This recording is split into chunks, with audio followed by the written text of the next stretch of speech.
어제 시편 38편은 다윗이 바세바 사건 이후에 그의 죄악을 하나님께 고백하며 통회하는 시였습니다. 오늘 우리가 읽은 시편 39편도 그 통회의 시편에 이어서 자신의 죄악을 주님께 고백하며 회개하는 심정으로 자신의 인생을 돌아보는 다윗의 고백이 담겨 있습니다.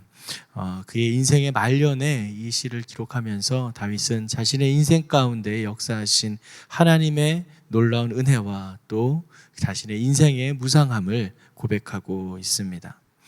오늘 본문은 크게 세 단락으로 나눌 수가 있는데요. 먼저 첫 번째 단락은 1절에서 7절까지의 말씀이고 인생의 무상함에 대해 기록하고 있습니다. 두 번째 단락은 8절에서 11절까지의 말씀이고요. 하나님의 징계에 대해서 이야기를 합니다. 그리고 마지막 단락은 12절에서 13절까지의 단락으로 세상에서의 이방인의 삶에 대해 이야기를 하고 있습니다. 먼저 1절부터 7절까지의 인생의 무상함에 대한 그의 고백을 들어보도록 하겠습니다. 1절에서 3절까지의 말씀을 먼저 함께 읽겠습니다. 1절에서 3절까지입니다. 내가 내 길을 지켜 내 혀가 죄짓지 않게 하리라. 악인이 내 앞에 있는 한 내 입에 재갈을 물리리라 했으나 내가 말없이 잠잠히 있어 아예 선한 말조차 하지 않고 있으니 내 고통이 한층 더 심해집니다. 내 마음이 안에서 뜨거워져 묵상하면서 속이 타서 급기야 부르짖지 않을 수 없습니다. 자신의 뜨거운 마음에 대한 고백을 합니다. 1절에 3절까지 이 말씀을 읽고 아마 많은 분들이 공감을 하실 수 있을 건데요. 분명 다윗은 바세바 사건 이후에 자신의 잘못을 인정을 했습니다. 하지만 그 잘못으로 인해서 많은 자신의 대적자들이 자신의 비난하는 소리를 듣고 거기에 대해서 분명 자신도 할 말이 있었을 것입니다.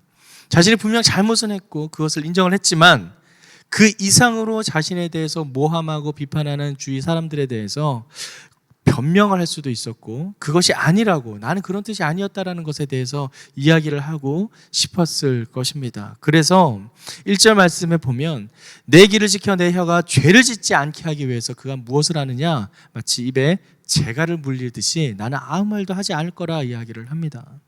악인이 내 앞에 있는데 하지만 나는 내 입에 재갈을 물려서 거기에 대한 어떠한 변명도 하지 않을 것이다 라는 자신의 단호한 심정을 고백한 것이죠. 하지만 그렇게 했음에도 불구하고 내가 정말 아무 말도 하지 않으리라 라고 이야기는 했지만 2절 말씀에 보면 내가 말없이 잠잠히 있어서 정말 그 선한 말조차도 변명뿐만 아니라 축복의 말과 착한 언어와 좋은 말조차도 아예 하지 않고 있으니까 내 마음속에 고통이 점점 심해져서 어느 정도까지 타오르느냐? 뜨거워져서 급기야 부르짖지 않을 수 없을 정도까지 내 마음이 타오르고 있다라는 자신의 심정을 토로합니다. 여러분은 어떠신가요? 어떤 일을 겪어서 내가 분명 잘못은 했지만 그것이 내 잘못보다 더 이상으로 과장되고 더 크게 포장되어서 다른 사람들에게 알려지고 있을 때 그건 아니라고 어떠한 변명을 하고 싶은 그럴 때 있지 않으신가요? 그때 내 마음이 타면서 나의 뜻은 저런 게 아니었는데 사람들은 왜 나를 그렇게까지 오해를 할까? 왜 저렇게까지 곡해할까? 저걸 꼭 말해주고 싶고 꼭 말해서 뭔가 풀어질 수 있도록 뭔가 해결될 수 있도록 하고 싶었던 그러한 상황들 있지 않으신가요? 다윗은 지금 그러한 자신의 상황 속에 타오르는 자신의 심정을 끝까지 참으며 이러한 상황을 하나님께 고백하고 있습니다. 사랑하는 성도 여러분, 분명 내 타는 심정으로 뜨거워지는 그러한 마음이 있을지라도 다윗이 어떻게 했는지를 우리는 보고 배워야 될 줄 압니다. 왜냐하면 그는 끝까지 자신의 입을 열지 않고 침묵을 지키며 그 마음속은 타오르지만 그 타오르는 모든 심령을 사람에게 쏟아낸 것이 아니라 하나님께 고백하며 자신의 마음이 그렇게 타오르고 갑갑함을 하나님께 아뢰고 있습니다. 왜냐하면 이 모든 것이 내가 말함으로써 풀어지는 것이 아니라 이 상황 가운데 역사하시는 하나님의 섭리 가운데 있음을 그는 알고 있었기 때문이죠. 그래서 그는 그러한 인생의 무상함에 대해 이렇게 고백을 합니다. 4절에서 6절까지의 말씀을 함께 읽겠습니다. 오 여호와여, 내 마지막을 보여주소서. 내가 얼마나 더 살지 보여주소서. 내 인생이 얼마나 덧없는지 알려주소서. 주께서 내 삶을 한 뼘만큼 짧게 하셨고 내 일생이 주가 보시기에 아무것도 아니니 제 아무리 높은 자리에 있어도 사람이란 헛될 뿐입니다. 사람이란 저마다 이리저리 다니지만 그림자에 불과하고 별것도 아닌 일에 법석을 떨며 누가 갖게 될지 모르는 재물을 차곡차곡 쌓아둡니다. 정말 다윗은 우리의 인생의 모습을 그대로 적나라하게 보여주고 있습니다. 마지막 6절에 있는 고백처럼 그림자와 같은 인생, 정말 별것도 아닌 일에 법석을 떠는 인생, 누가 갖게 될지 모르는 그 재물을 차곡차곡 쌓아두는 인생, 이러한 인생의 덧없음에 대해 다윗은 명쾌하게 이야기를 합니다. 실로 우리의 인생은 그림자와 같습니다. 내가 이룬 것 같고 내가 모든 것을 가진 것 같지만 그것은 우리의 착각입니다. 왜냐하면 우리는 한 치 앞도 알 수 없으며 하나님께서 우리의 코에서 그 호흡을 앗아가는 순간 우리의 모든 인생은 사라지기 때문입니다. 내 것인 줄 알고 내가 이루었다 생각했던 모든 것이 하나님의 한순간에 호흡을 걷어가심으로 인해 사라지고 만다라는 것이죠. 그래서 다윗은 그러한 우리의 인생을 그림자에 비유합니다. 시간이 지나고 때가 되면 사라지는 그 그림자처럼 우리의 인생도 그렇게 쉬 사라진다라는 사실이죠. 또한 아무것도 아닌 일에 법석을 떨며 또한 누가 갖게 될지 모르는 재물을 차곡차곡 쌓아두는 것은 정말 우리가 이 땅을 살면서 하루하루 살아가는 모습 속에 나타나는 우리 일상적인 모습을 그대로 이야기한다라고 할 수 있습니다. 그래서 4절 말씀에 오 여호와여 내 마지막을 보여주소서라고 이야기를 합니다. 이 마지막을 보여주소서라는 그의 고백은 내가 알 수 없는 내 인생의 끝을 하나님께서는 알고 계시기 때문에 우리의 인생의 말미가 어떻게 이루어질지를 보여달라는 간구입니다. 하지만 우리는 결코 볼 수 없습니다. 왜냐하면 우리의 마지막은 하나님께서 알고 계실 뿐이고 우리는 그 끝에서 하나님만을 바라봐야 하기 때문입니다. 사랑하는 성도 여러분, 우리의 인생은 실로 덧없습니다. 하지만 이 다윗은 그 덧없는 인생 가운데 우리가 진정 붙잡아야 할 것을 고백합니다. 마지막 7절 말씀 함께 읽어보겠습니다. 하지만 주여 내가 무엇을 기다리겠습니까? 내 소망은 주께 있습니다. 아멘. 내 소망은 주께 있습니다. 사실 다윗의 모든 고백 가운데 있는 하나의 중심은 바로 여호와 하나님, 주님께 있습니다. 우리가 잘 알고 있는 것처럼 그의 모든 인생의 중심에는 항상 하나님이 있었습니다. 그가 범죄하였음에도 불구하고 그는 하나님의 곁을 결코 떠나지 않았습니다. 끝까지 하나님 곁에 머물러서 그에게 모든 자신의 죄악을 고백하고 솔직하게 자신의 감정과 삶을 나누었습니다. 사랑하는 성도 여러분, 이렇게 다윗과 같이 우리 또한 우리의 삶 속에 일어나는 모든 일들을 죄악들 하나하나까지도 솔직하게 주님 앞에 고백해야 될 줄 믿습니다. 왜냐하면 이 땅에서의 모든 삶뿐만 아니라 이 내세에서의 모든 삶의 유일한 소망은 오직 주님께 있기 때문입니다.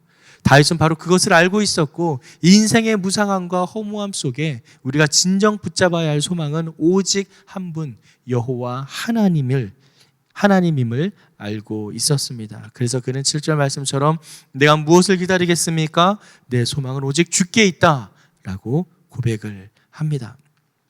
그의 그러한 고백 이후에 그는 자신의 어떤 것을 자랑하지 아니하고 다시 한번 자신의 죄악된 삶을 뉘우치는 모습을 보여주고 있습니다. 그것이 두 번째 단락인데요.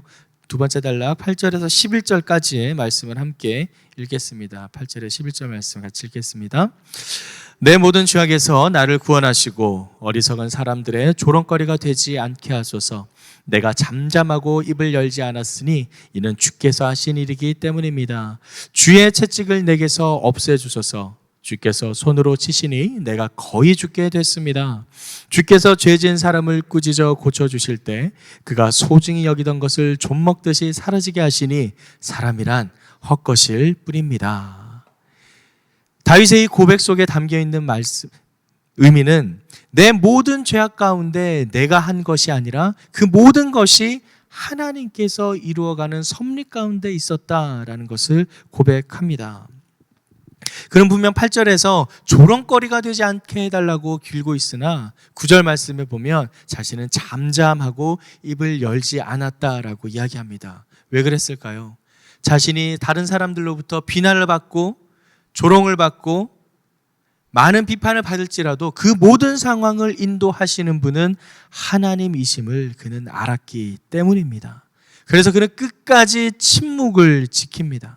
우리가 아까 앞서 봤던 것처럼 첫 번째 단락에서 그가 내 안이 마음이 뜨거워져서 속이 타서 급기야 부르짖지 않을 수 없는 그런 상황이 됐을지라도 그는 끝까지 침묵을 지키며 자신을 조롱하고 비판하는 사람들 앞에서 어떠한 말로도 변명하거나 더 말을 붙이지 않았습니다. 왜냐?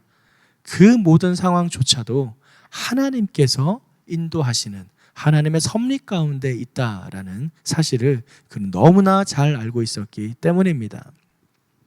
우리가 잘 아는 것처럼 밧세바 사건 이후에 그는 나단 선지자에게 경고를 받습니다. 이야기의 비유를 들으면서 그 이야기를 듣는 순간 그 이야기의 주인공이 잘못했다, 그렇게 하면 안 된다라고 선포를 하죠.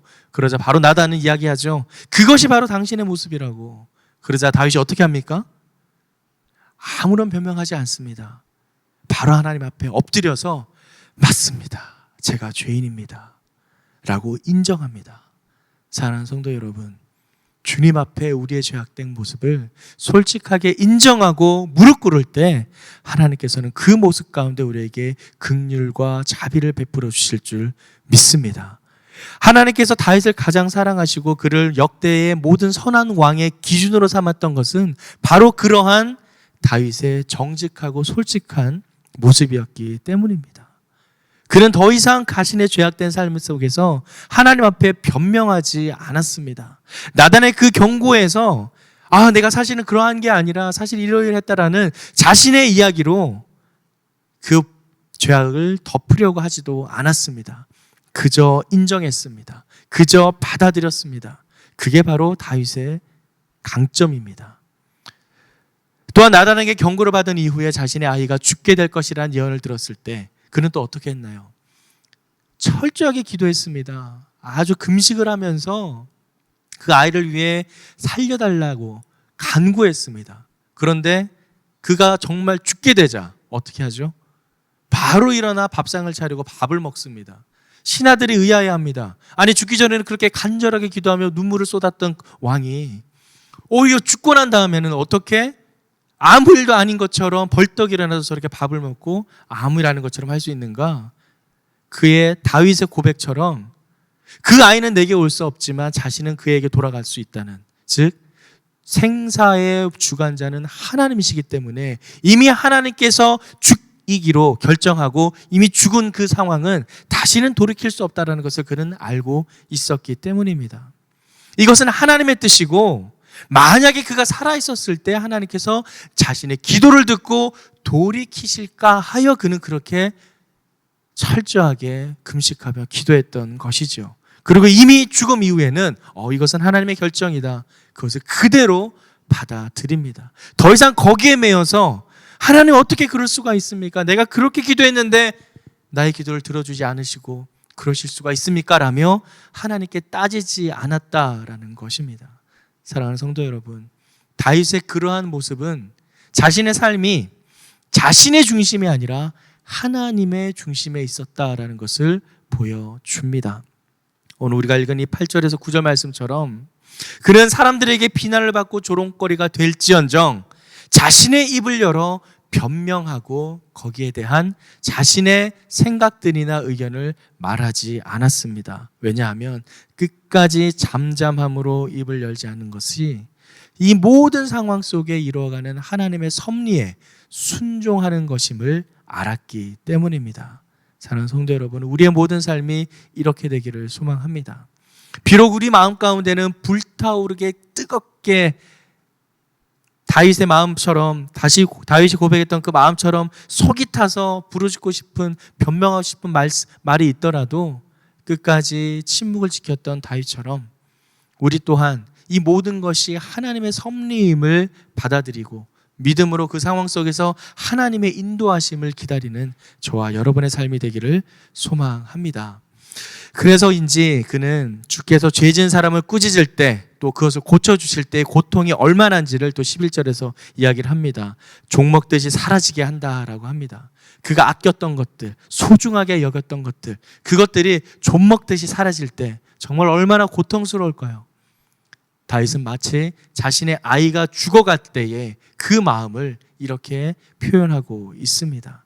자신이 그렇게도 아끼던 밧세바와의 그 첫 아이가 사라지는 모습을 보며 그는 얼마나 안타까웠을까요? 얼마나 가슴이 아팠을까요? 하지만 그가 그토록 소중히 여겼던 것이 쉬이 사라지는 것을 보고 그래, 역시 우리의 인생은 헛되며 모든 것이 헛되다라는 것을 그는 깨달았을 것입니다. 그리고 그가 고백했던 것처럼 7절 말씀에 우리의 모든 소망은 오직 하나님께 있구나라는 것을 다시 한번 새겼을 것입니다.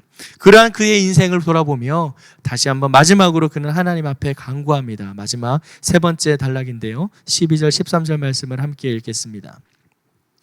오 여호와여, 내 기도를 들어주소서. 부러지는 내 소리에 귀 기울이소서. 내 눈물을 보시고 가만히 계시지 마소서.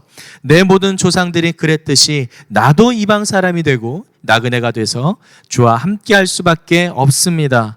내게 눈길을 돌려주소서. 그래서 내가 떠나 없어지기 전에 내 기력을 되찾게 해주소서. 아멘. 그의 고백 속에 나도 이방 사람이 되고 나그네가 돼서 주와 함께할 수밖에 없다라고 합니다. 이 문장을 그대로 마치 자신의 삶을 신세를 한탄하는 것처럼 받아들이지 마시기 바랍니다. 이 문장은 이 땅에서의 세상을 살아가지만 세상에 속하지 않는 믿음의 사람들의 삶을 믿음으로 고백하는 고백입니다. 즉, 이 땅에서는 결코 우리가 이 세상 속에 섞여서 살 수 없다라는 것이죠. 우리는 이 땅에서 믿는 자로서 끝까지 이방인의 삶을, 나그네의 삶을 살아가게 됩니다. 그렇기 때문에 나는 주님과 함께 할 수밖에 없다. 주님이 없이는 이 땅을 살아갈 수 없다라는 다윗의 믿음의 고백입니다. 사랑하는 성도 여러분, 실로 우리의 인생은 이 땅에서는 나그네의 삶입니다. 이방인의 삶입니다. 세상의 흐름에 섞이지 아니하고 그 시류에 흘러가지 않는, 우리는 오히려 시류에 역행하는 삶을 살아가는 이방인의 삶입니다. 그렇기에 다윗은 내 기도를 들어주시고 내 부르짖는 소리에 귀를 기어달라고 하나님 앞에 간구하고 있습니다. 사람들에게 이야기하는 것이 아니라, 사람들에게 호소하는 것이 아니라 자신의 말에, 자신의 기도에 하나님께서 응답해 주시기를 기도하고 있습니다. 왜냐? 나는 이 땅에서 더 이상 세상 사람들과 어울려 살아가는 삶이 아닌, 세상에서는 오히려 나그네 되고 이방인 된 자로서 오직 하나님과 동행하며 살아가기를 다짐하고 있기 때문입니다. 그렇기에 마지막 13절처럼 내게 눈길을 돌려달라고, 그리고 내가 떠나 없어지기 전에 나의 기력을 되찾게 해달라고, 나의 모든 힘과 용기와 근원에, 나의 모든 삶의 능력의 근원이 하나님께 있음을 고백하며 시편 39편의 노래를 마무리하고 있습니다. 사랑하는 성도 여러분, 이 다윗의 고백 속에 우리의 모든 인생의 고백이 함께 고백되어지기를 소망합니다. 실로 나그네와도 같은, 이방인과도 같은 삶을 살아가는 이 땅에서 우리가 진정 우리의 마음을 고백하고 토로해야 될 분은 바로 여호와 하나님 한 분뿐입니다. 사람들이 우리의 삶을 비난하고 조롱하고 욕할지라도 그 가운데에서 우리가 어떠한 변명으로 그들에게 대응하거나 반응하는 것이 아니라 오직 여호와 하나님의 인도하심과 그 섭리를 바라보며 하루하루 주께 소망을 들고 살아가는 우리의 모든 인생들 되기를 주님의 이름으로 축원합니다. 오늘 하루 바로 주님께 소망을 둔 삶으로 하나님과 동행하는 삶을 살아가는 저와 여러분의 인생이 되기를 간절히 소망합니다.